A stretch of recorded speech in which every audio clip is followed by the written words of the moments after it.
Nag-abante na ang Filipina tennis star nga si Alex Eala sa second round ng 2026 Wimbledon matapos ginluto sa straight sets ang world number 75 nga si Renata Zarazowa sang Mexico sa scoring 6-1, 6-2. Natapos ang hampang sa London sa salod sang 1 oras kag 18 minutos.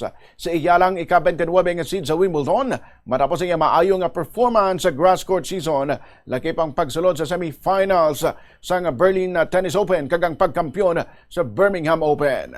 Ini nga kadalagan ang nagpasaka man sa record ni Eala sa grass court subong nga season sa 10-2. Sa debut ni Eala sang nagligad nga tuig na piyade ini gilayon sa first round.